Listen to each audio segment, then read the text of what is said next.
All right, we are live.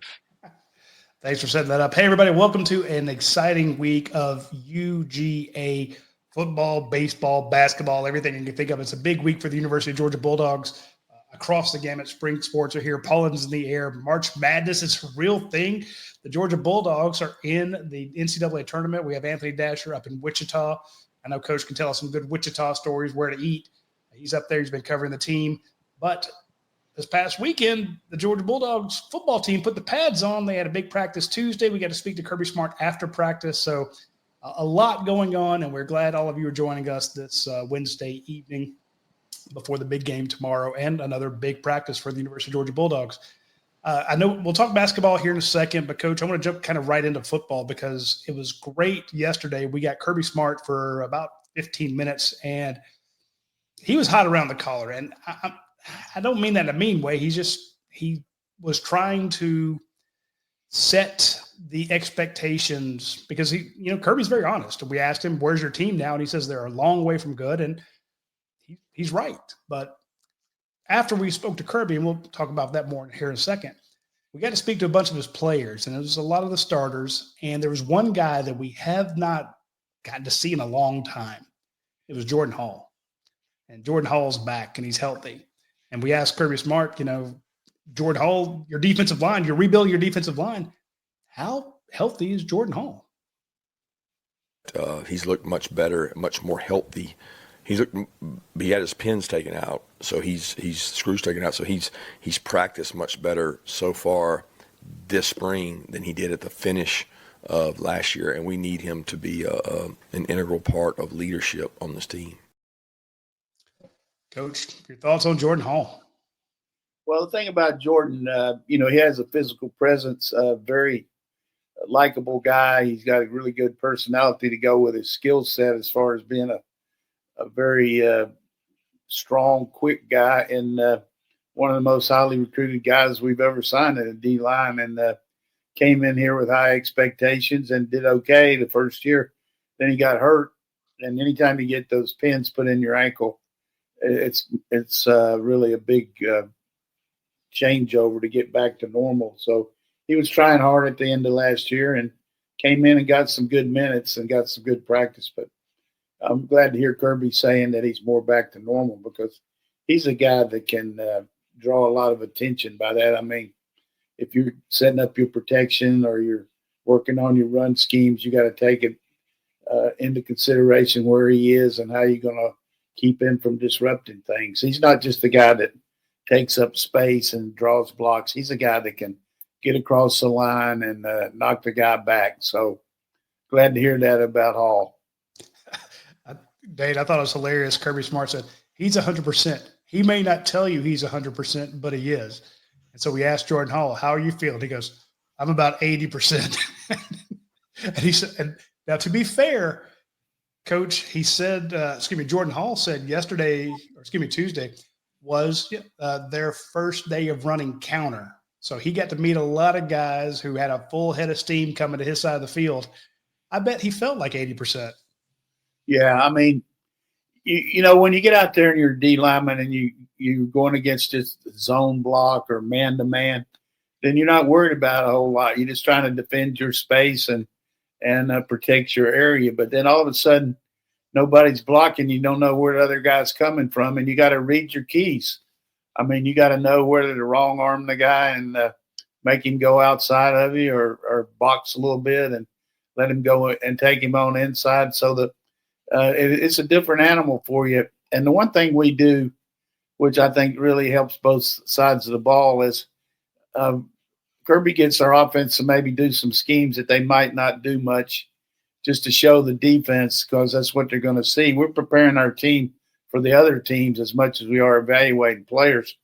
And then defensively, they'll show them some out-of-the-box stuff that we don't usually run defensively just so our offense can get used to it too. So, as much as you want to evaluate a player and his skill set and his knowledge and his ability to make plays, you want to also get your team ready for the teams that play us. Most of the time we outman them, so they scheme us. And they do some although there are some teams that are catching up with us manpower-wise. So you got to be ready for these schemes, and you got to be ready to read your keys and analyze what your opponent's doing.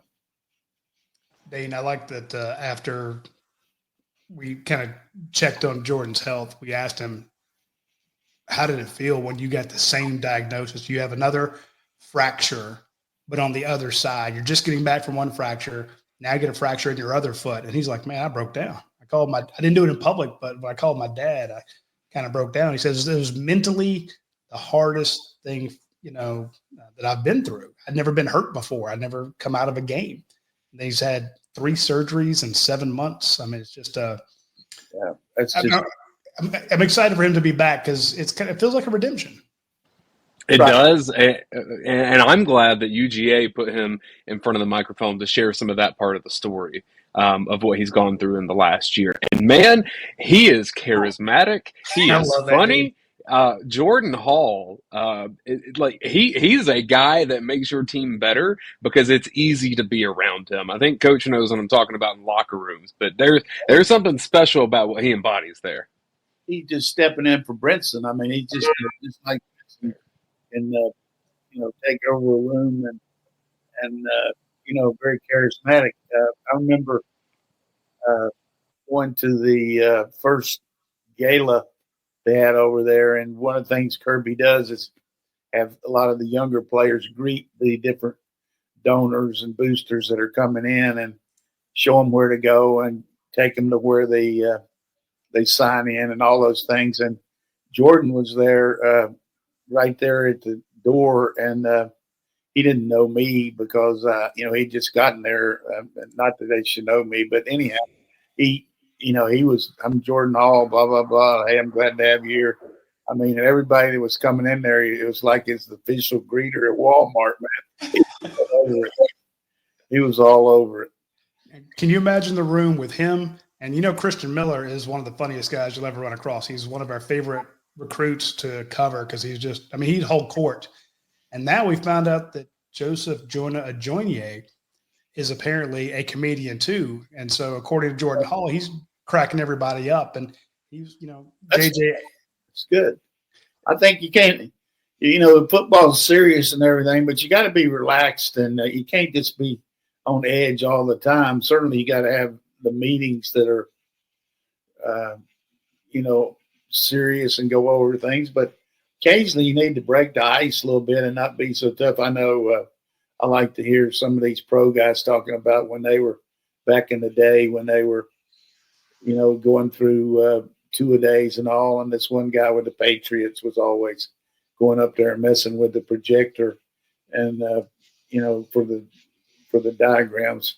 And Dante Skonecki, the head line coach, couldn't figure out why it wouldn't ever work. And all the players were just, knew that this guy was busting him up, and he would send for the IT guy. And while he was going to get the IT guy, he would set it back up where it worked. It was just a real ball buster. I can definitely see stuff like that going on in Coach Scott's room there. Again, it's a good group, but it's a group that has to rebuild, and you need that kind of comic relief because practices are hell. We're walking in there to go do the interviews yesterday, and practice is still going on. Kirby's ripping. I won't name who it is, but it's a starter on defense. He's like, "You're gonna lose your job." Typical Kirby. But again, Kirby was very I won't say disappointed, but he was very down on where his team is right now. He says we're a long way from being good, and he said, "Coach, that some guys don't like being coached hard." And I think it's just a case of pointing out to the public what all of us know, like you and Dayne and all the different people. We're a very young team, and we've got to establish our identity. And if you haven't been around the standards that are used here, then you just can't talk about it. You got to go out there and earn it as compared to somebody that's been here 2 or 3 years. And the coaches also got to be a little patient, expecting these guys to be able to do all that because it's a major jump from high school to college. And we've got 27, 28 players out there that have never even lined up at practice for our team. So it's a fine line, but I think it's great that Kirby was using some of his inner Coach Dooley stuff about. Well, we got a clip. Paint a picture of hey, let's get with it. But I know that we are young, but we are talented, and it's the bottom line is you just got 5 or 6 months here to get your team ready, and by publicly letting them know, and certainly that's all over social media, and he's telling them privately out there on the field the same thing that look, I expect more from you. You need to expect more from yourself. We got to get rolling, and we can't wait for you to figure it out. You got to go on and get it going now, and got to be a sense of urgency. And I think that's what he's trying to get across. I think he did a good job getting across. He mentioned in his first press conference how 35% of their team was new, if you look at transfers and freshmen. And then he said, we asked our upperclassmen, hey, raise your hand or stand up if you've been with me 3 or more, at least 3 spring practices. He didn't say how many it was, but my sources tell me it was like 7 players had been there, at least 3. This would be their 4th spring practice. That ain't a lot. That ain't a lot of guys.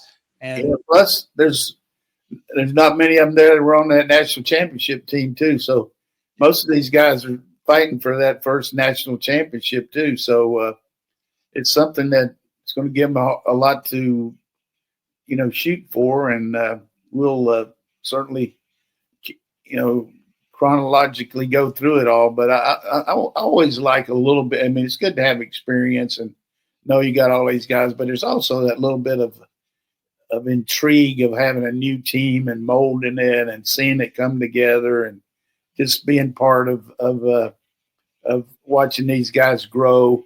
As a coach, you get a certain amount of little bit of a extra juice just seeing that, you just don't take it for granted. That's what you do as a coach. You find a way to make this team the kind of team that you want to represent your program. So I always enjoyed the new guys, trying to get them going. And but there's a certain amount of definitely resistance. Feeling good that you got guys that have been to the dance too. Hey, Dayne, let's play the clip of Kirby Smart. They have to be willing to receive coaching. And on the whole, my whole preach after the practice was we got a lot of guys that put their hands up. They're offended when you coach them. I'm not talking about the freshmen. I'm talking about in general. So we had multiple NFL coaches come through here, go to practice, and, they talk about how their players love to be coached. They'd love to be given a nugget, a technique that might help them play longer or play better. And some of our guys are offended by it. It's like, you're coaching me hard? Like, you're telling me I got to play with effort? And some of them, I guess, have never been held to that standard, but that standard is not going to change here. One, that was Kirby wearing his workman's pullover. That G had seen some things on that pullover. And 2, the thing about this to me, this is straight from, and I've heard Nick Saban talk about this now that he's not in coaching anymore. When you use the microphone to talk to your team as much as you're talking to the media and the public.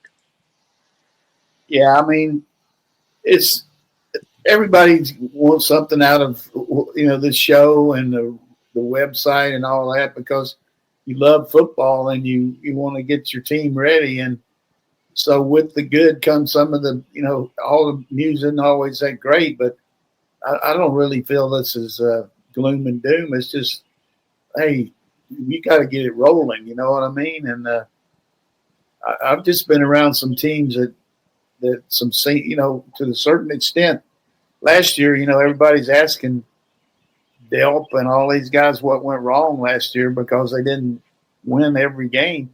And so last year's looked upon as being a down year. I mean, which it was in a certainly in some areas, but at the same time you won the SEC. But I can go over that forever. But I said tonight, and when I gave myself a little pep talk because I need one tonight to get through this thing, but I wasn't going to belabor last year. I'm just going to hit this next year, which I feel good about.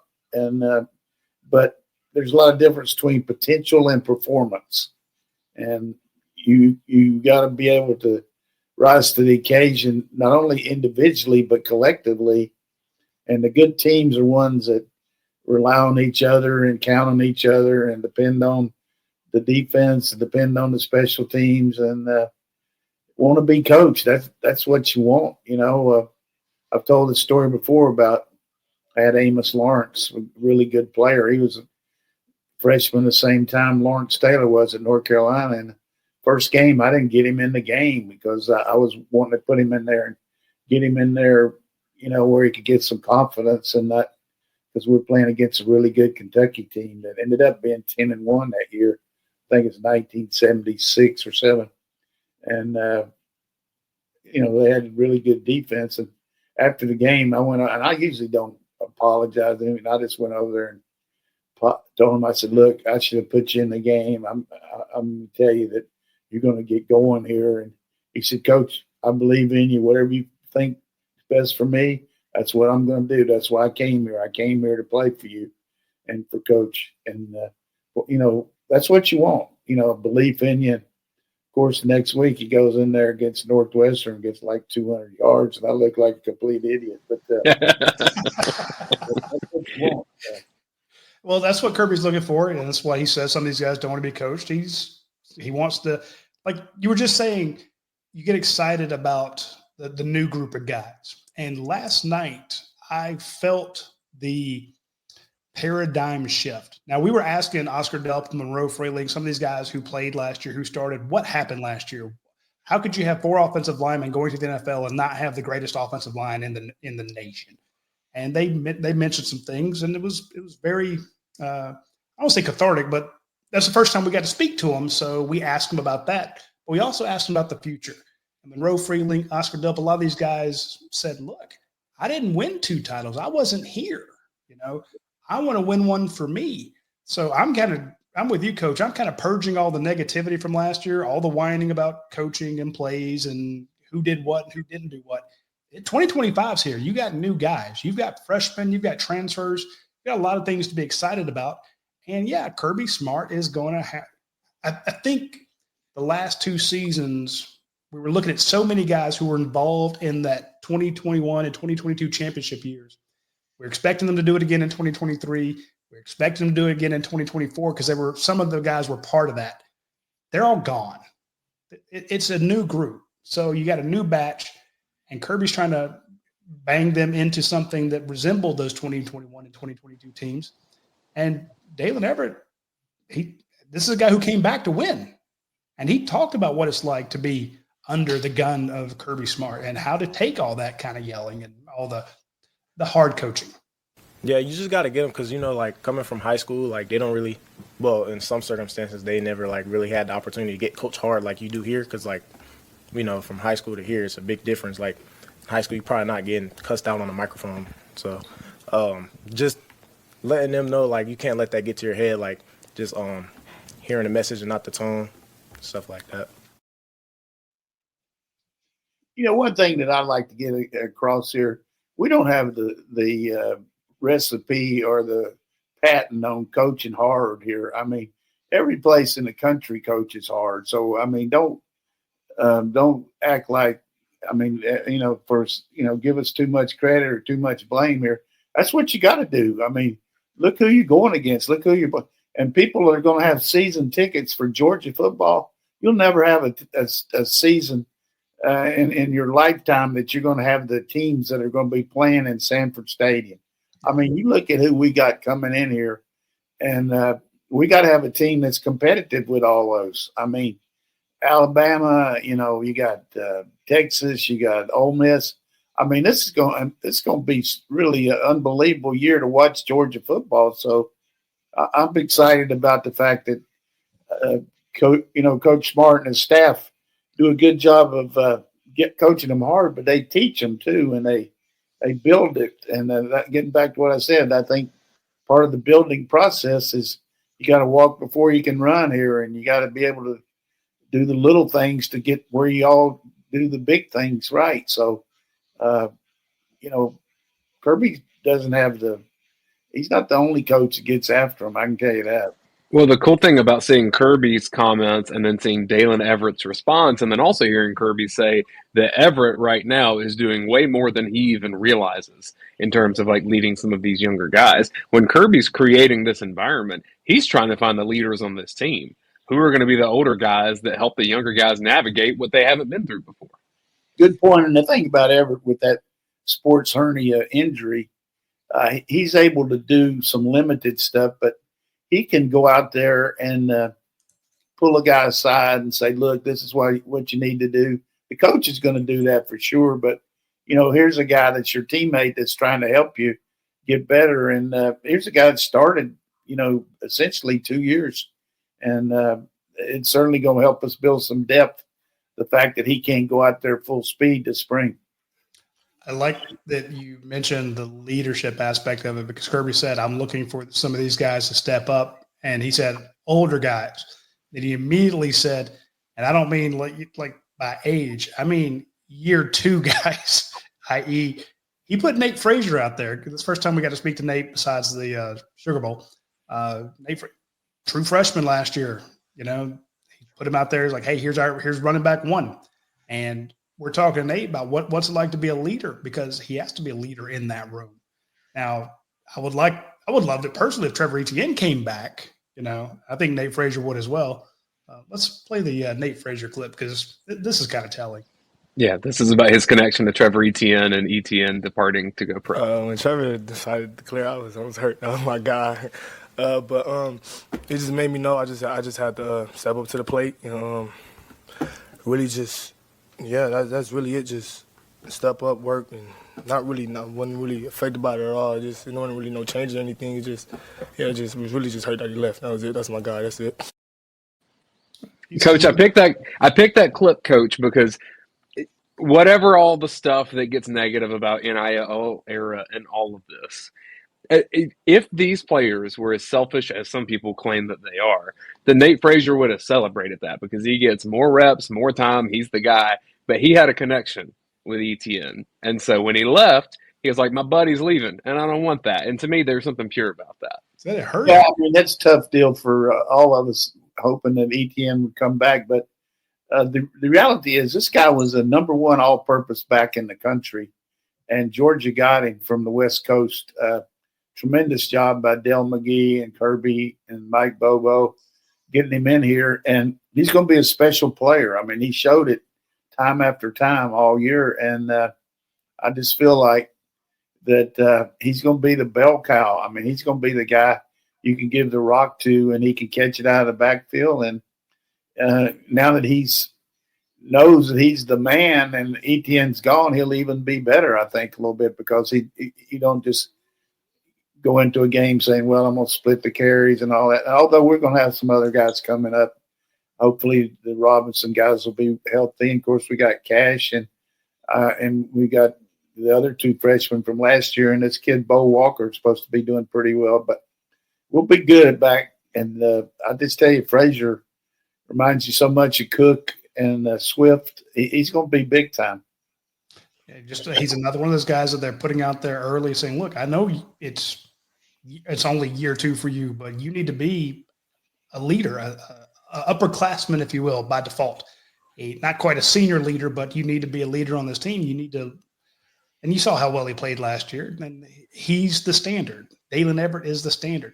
They were giving Big Jackson, the 6'10" guy, some reps. Not a whole lot of reps of the first team, but they're trying to – look, we're going to throw you out there.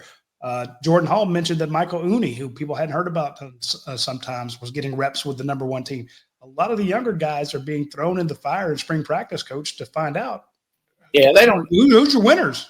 They don't have any number one unit right now because they were just trying to let everybody get in there and mix and match and do all that stuff. And I like that. I think the fact that some guys play better when they beside a guy that's a little more experienced that can give him a little edge at the line, saying, "Watch this, watch that." And the thing about leadership on a younger guy, I think usually that guy in high school was a leader when he was the best player on the team. So he's ready to be that, but he doesn't necessarily take that role because there's upperclassmen that have that. But if there's not anybody, then he's used to doing it, and he's going to be a leader by example, and then he's going to say, hey, I might as well step up and tell you guys what to do because nobody else is. So I like that. I think that's what you got to do. And giving a lot of love to our whole staff here. They bring in people and talk about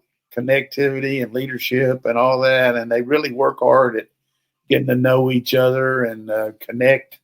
And I think that really helps you as a team to get to know your other fellow players and know where they're from and what they're all about. And you just don't want to, like we had.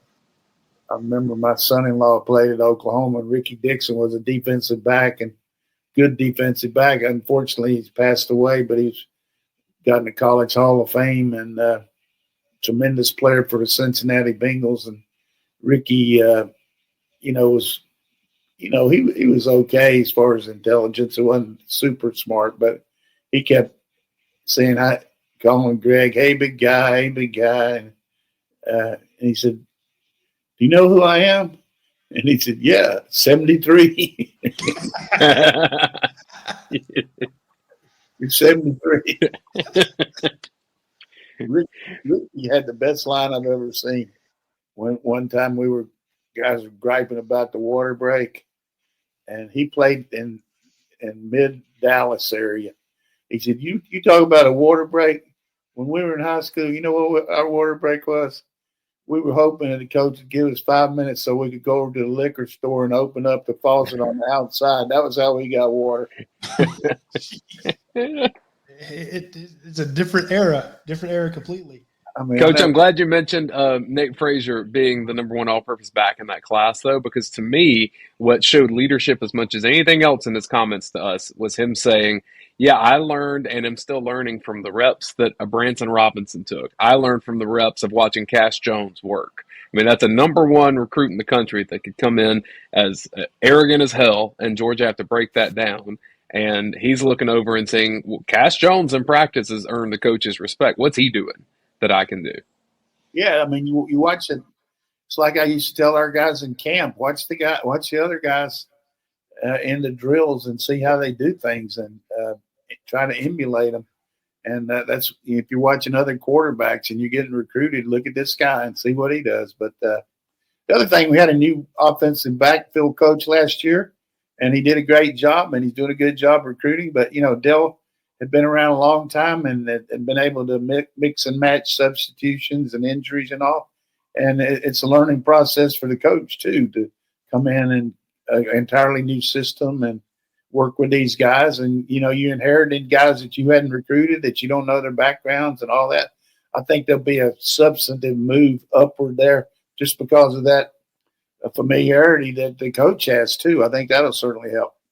And getting new coaches in the defensive backfield as well. Last year was their first year there. So speaking of, we got to get KJ Bolden. I know we don't have a clip on him, but KJ was kind of held court. Another guy who played a lot as a freshman that everyone's looking to be a leader.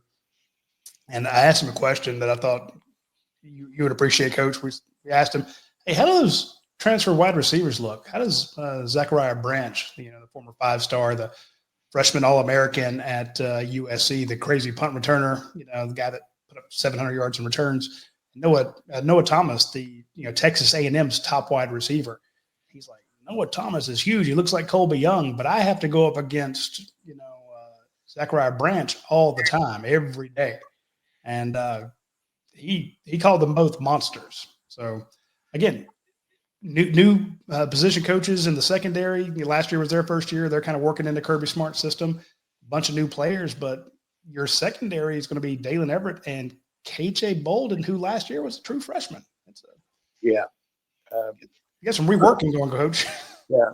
And like we said last week, the newer guys are the ones that everybody wants to talk about because it's fresh intelligence. It's fresh material. Everybody wants to hear about them because they know what our guys last year couldn't do.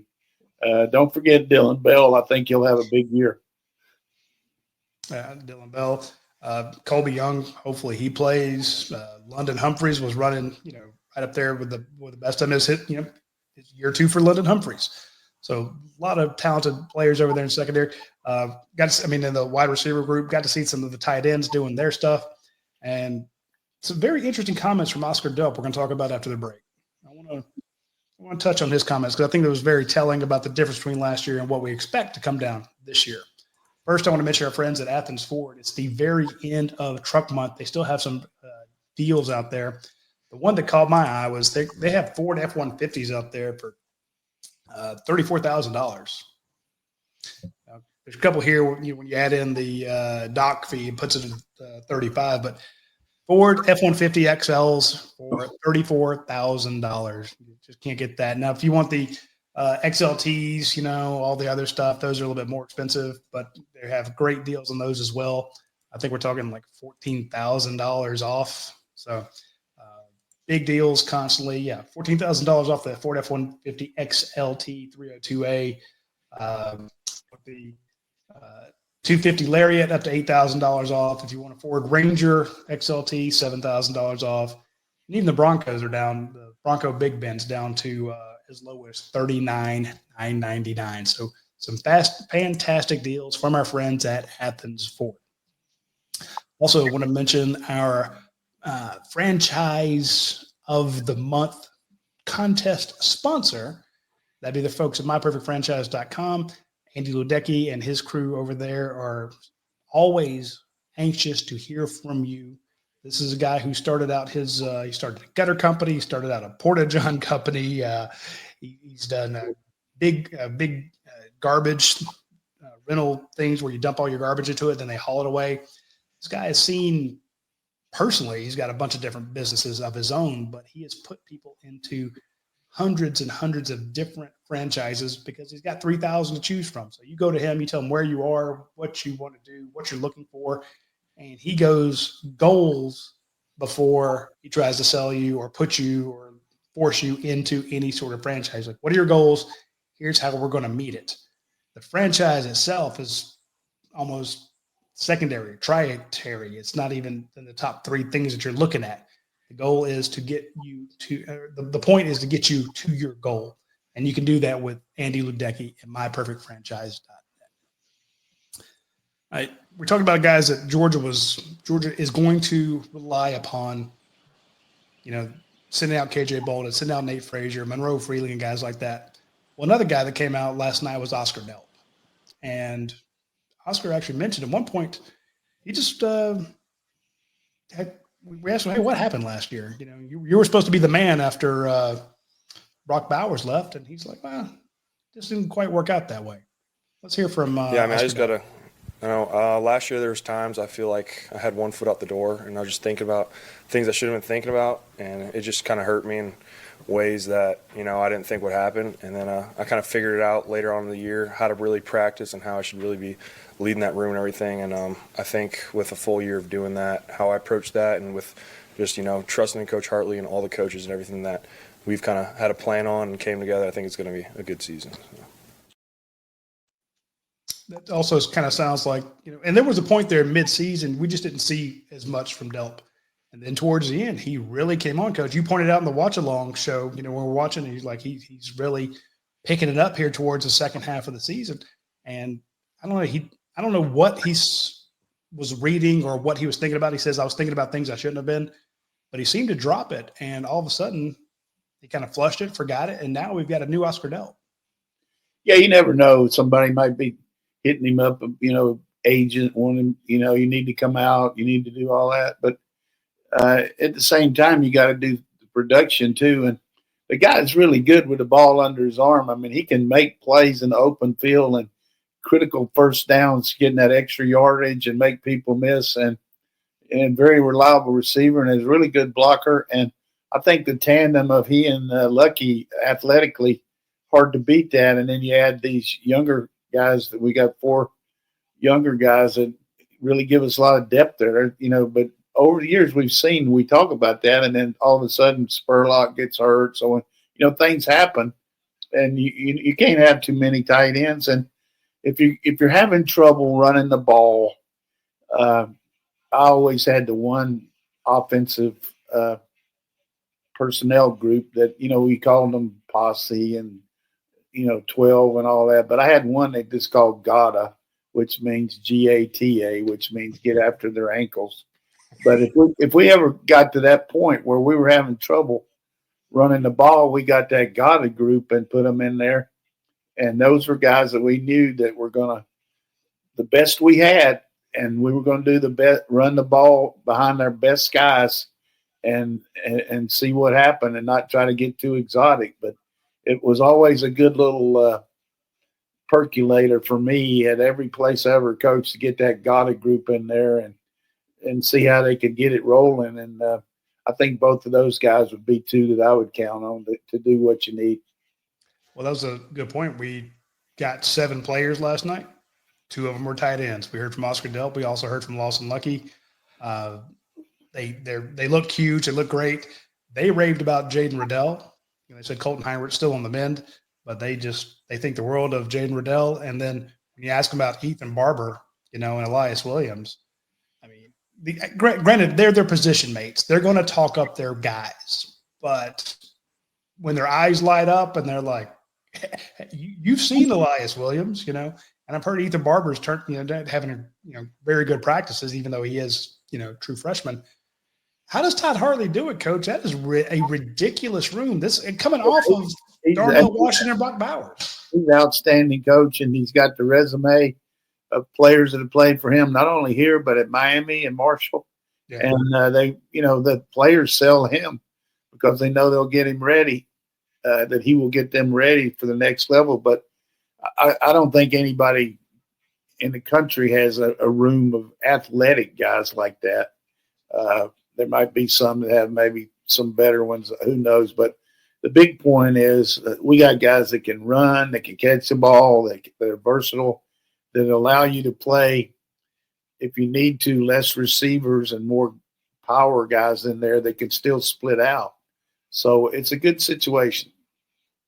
The recruiting productivity at tight end is unquestioned. But I made this point late last season to where, when Carson Beck was having interception issues in the middle of the season, I thought the thing that expressed what Mike Bobo was able to do with him to get him to calm down, to me, that's what coaching is. Of believe in yourself, don't stop playing, go to the next play. Well, if Todd Hartley, he deserves that same credit with Oscar Delp as Delp, if his mindset wasn't what it needed to be in the early part of last season. That's tremendous coaching in the middle of the season to get someone to reset and trust themselves. Yeah, I mean, the turning point of the season, as far as I'm concerned, is Tennessee game. That pass he caught over the middle.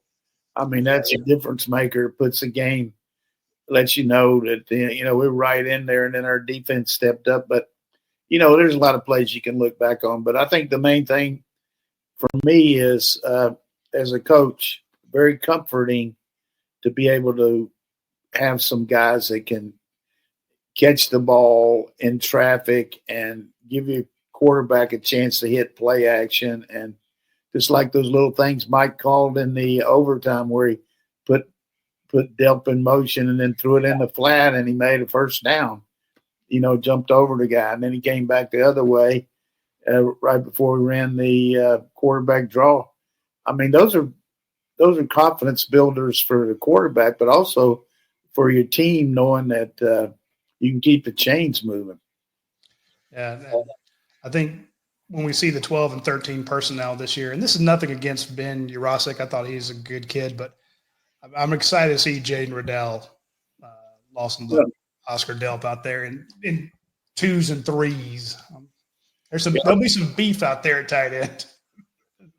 Yeah, I mean, you don't want to put any unnecessary pressure on anybody, that's for sure.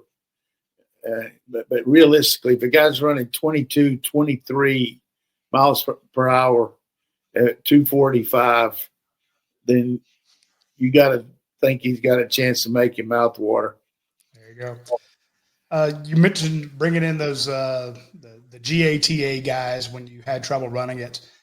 We had Monroe Freeling, which is interesting because usually when a player's injured, like Dalen Everett, and Monroe Freeling, we never get to talk to them. If they're rehabbing, they are off limits. But we got to speak to 2 of them last night, and one of them was Monroe Freeling, and we kind of posed the same thing to him. We're like, hey, Monroe, kind of tell how are you now? He says he's doing good. He's coming back. He's had the shoulder surgery. But what happened last year, and what's going to prevent it from happening this year? I think it really just came back on us and our execution.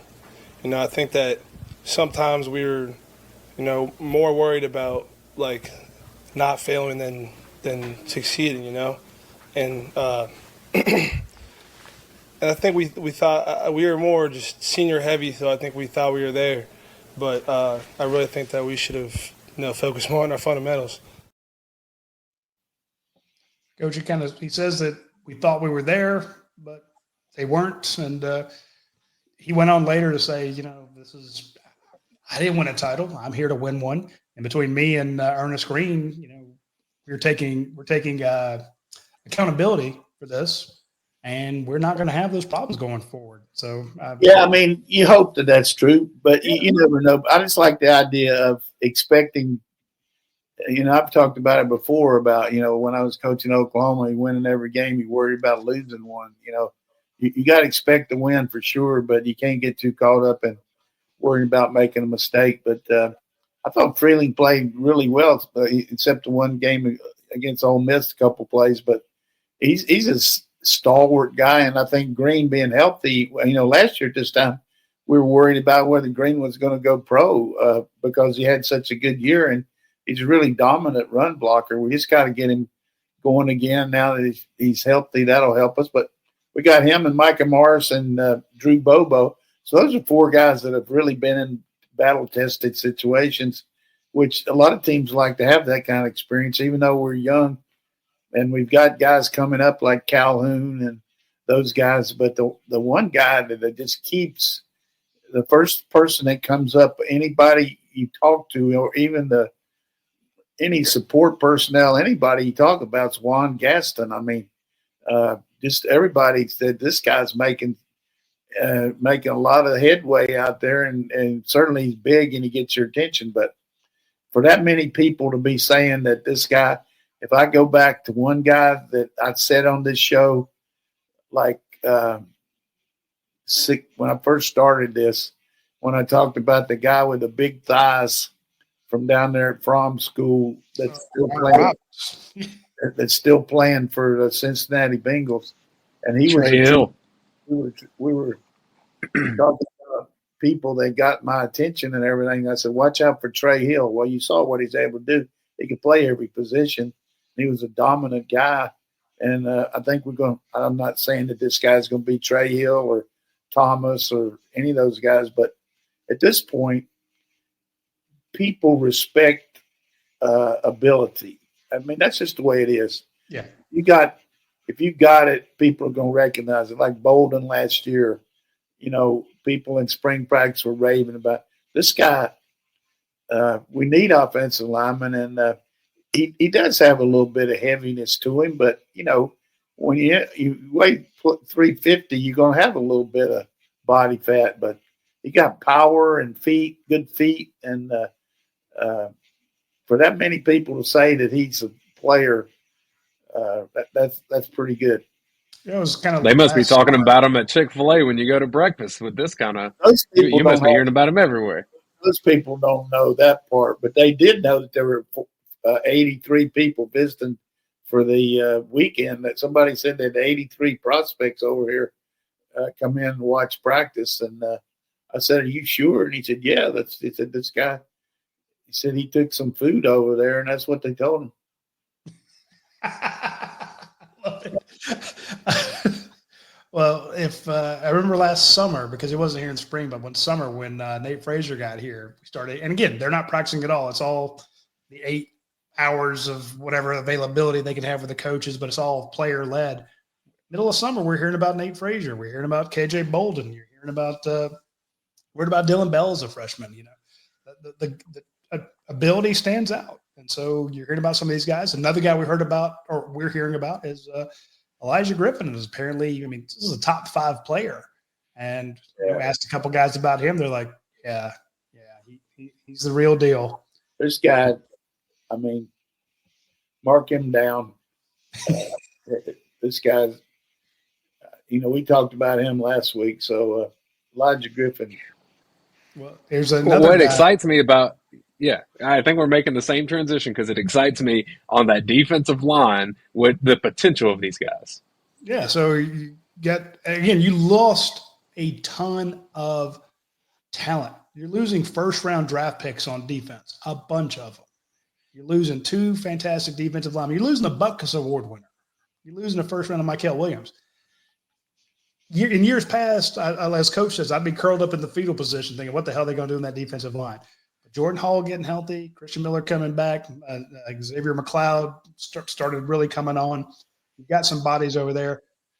Joseph Jonah Ajonia. Yeah, you had him and these other guys. And, hey, our defense might have had those guys, but really, compared to other defenses here, was not anywhere near as productive. So you're right. These guys don't have to they just got to play up their potential. That's what we got to get them to do, and I'm sure Schumann will get that out of them. Let's hear how close JJA is to playing. This is according to Jordan Hall. Everybody go through injuries here, and then everybody gets down on himself a little bit. But you rarely see Joseph down when it came to that. He has a thing where he said, because he's African, he like puts that out there before everybody, and he says his genetics are more different than everybody else's on the team. So if you ever get a chance to interview him, he'll tell him himself. But he just said just like this: my genetics are just so more superior than everyone in here. So. Yeah. I mean, how much does Jordan Hall weigh now?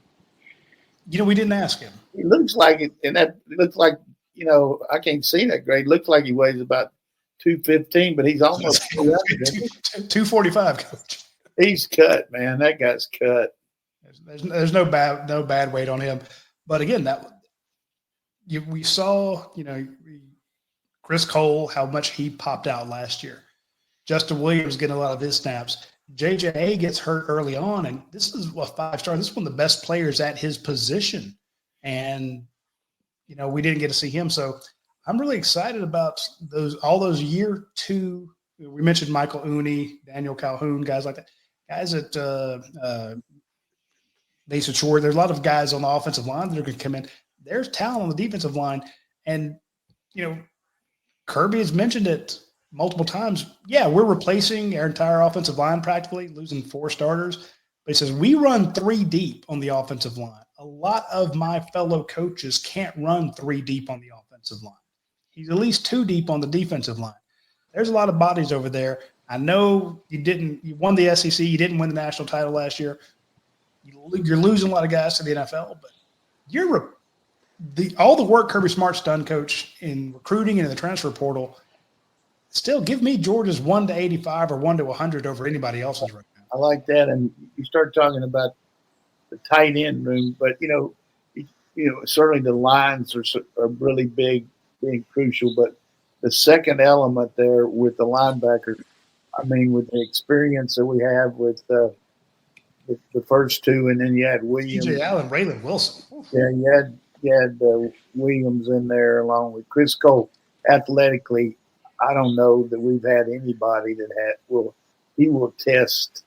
When they do that combine testing with him, there's no telling what all he'll do. But all you got to do is look at him jump up and almost catch that pass against Texas on the interception with one hand. I mean, the guy is a physical, dominant-looking guy, and he's really taking the bull by the horn, just like several of those guys. Now that they see that, they see the linebacker tree here. I mean, you just look back to the guys at Roquan and just keep going through them. I mean, certain standards to live up to.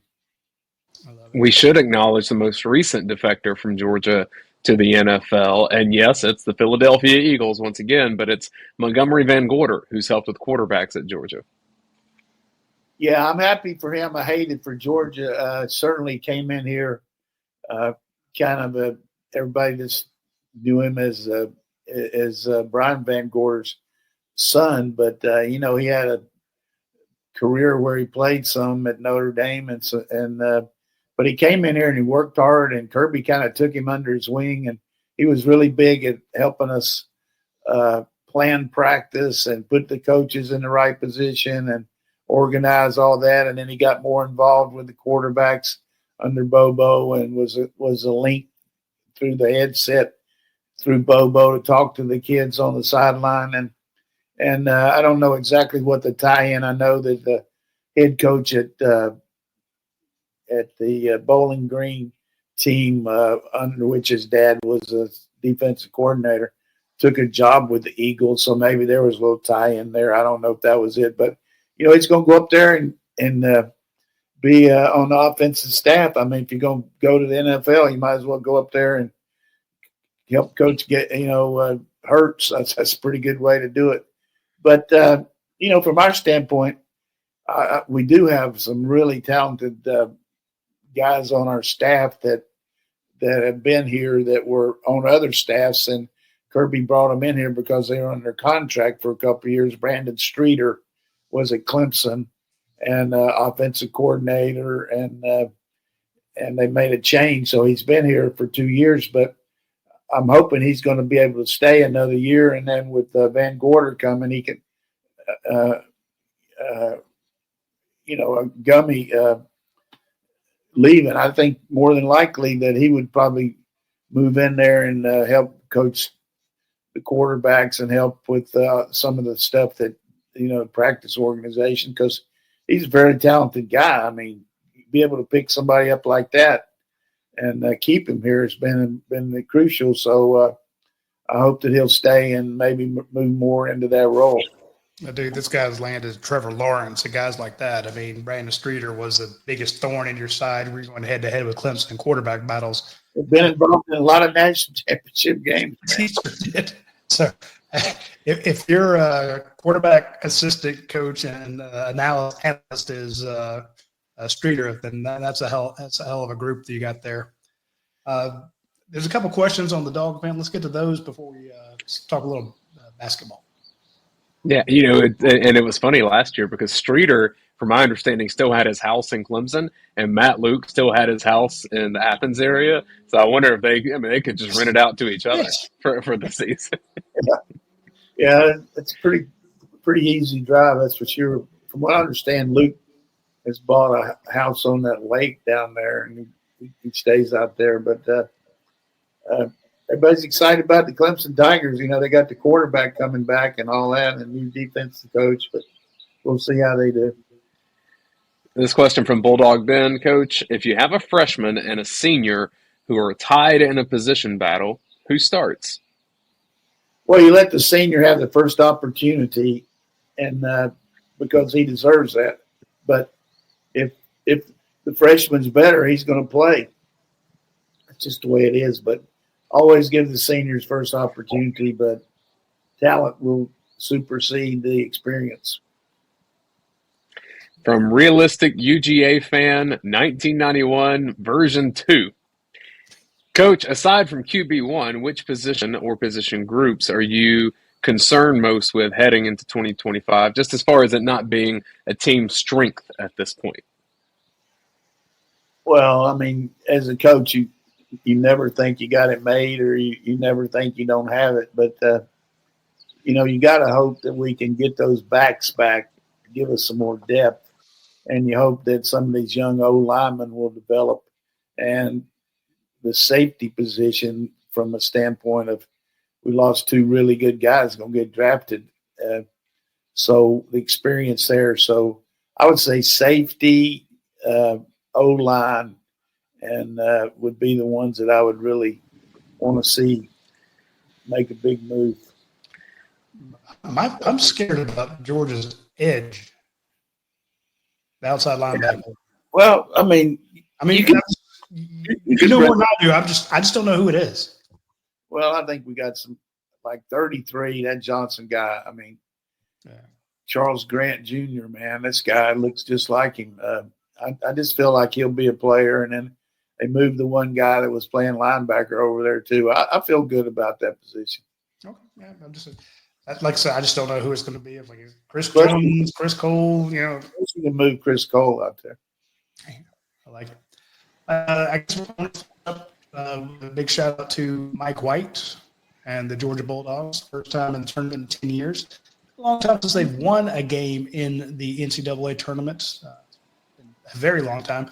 But again, they're going up against Gonzaga, and the Zags have 9 straight Sweet 16 appearances. So the Bulldogs just can't get too caught up in the jersey. And, the Zags didn't win the regular season championship, but they did win the conference championship tournament. Got a good coach there. And, I just think that we're good enough to win. It's just got to go out there and play our game and don't let somebody get on a run. Like we've had these games where a team get 10, 12, 14 points in a row. You just can't have that happen, get down. And, of course, it's a tough draw having to play Houston if you win. But, hey, congratulations. I mean, he's turned this place around, and hopefully this will be a building block to get some more players in NIL-wise and keep on trucking. He was asked today, Anthony Dasher up there covering this. Mike White was just asked about what this means for the program, but I thought he gave a really good answer of, hear it for himself. We've spent 3 years rebuilding, and we're proud of where we are, but it's about Gonzaga, and that's it. That is it. It's about today and our preparation and playing really well and optimistically thinking if we play really well down the stretch, we'll have a chance. That's it. Everything else will take care of itself. Proud of the program, but staying in the moment. I mean, that's the sweet spot. That's good. That's good. I just hope Florida doesn't win it. When I made my bracket, I pricked a Final Four of all SEC teams. Yeah, well, you could be right there. I mean, all of a sudden, Auburn's lost 3 out of their last 4. Auburn's got the talent, and certainly Florida does. Tennessee is capable, but I'm looking forward to this women's tournament. I'm looking forward to that UConn Southern Cal game in the Elite 8. I can't wait to see that one. Juju Watkins against Paige Buchler or Buckler, however you pronounce it. Well, Coach, you are from North Carolina. You coached at a lot of places that had good basketball programs as well. Any March Madness related stories come to mind of things that you saw or experienced as a football coach on a campus during March Madness? Yeah, I was working the ACC tournament. I used to try to make a little money on the side, and the SID let me do it. And I used to sell some of the tickets for the writers there, go out and scalp them. And they had this area underneath the basket where you could have where the referees could sit that weren't doing the games, and I was kind of in charge of that area. And this one referee comes in. I'm not going to say that it was his daughter, but it definitely it was not his wife. And I told him that she couldn't sit there. It was just reserved for referees, and he was going on, and it was a real incident. I had to go get the policeman to move him out of there. But so, I thought I did my job, but that was pretty awesome, man. This guy comes in, and she was a good-looking young girl too, but I couldn't believe you had enough guts to bring her down there like that. Oh, wow. That's a good story, isn't it, for March? That's a great story. I just didn't know where that was going with that. Yeah, I moved him right out of there. I got him out. Fortunately, he didn't call one of our games. Yeah, he might have held a grudge. Awesome. Yeah. Well, we're running out of time. So, Coach, I was going to get your reaction to Scotty Scheffler's Masters menu, but I'm going to do that next week. Yeah, and get you to break sliders and stuff like that. He's got to get his putter going. Forget about his menu, but I do have a joke for you because I know Dayne's an inspiring comedian. I got to give him some material. But this guy's driving downtown, and this policeman pulls up beside him. He says, "Sir, I'm just going to tell you right now, you can't be driving around with these penguins like this. You got to take them to the zoo. You just can't keep them out like that." He said, "Okay, I'll take them." So the next day he drives up again, and here comes the policeman. This guy's got those penguins in the back seat again. He said, "I thought I told you to take those penguins to the zoo." He said, "I did, but I'm taking them to the movies today."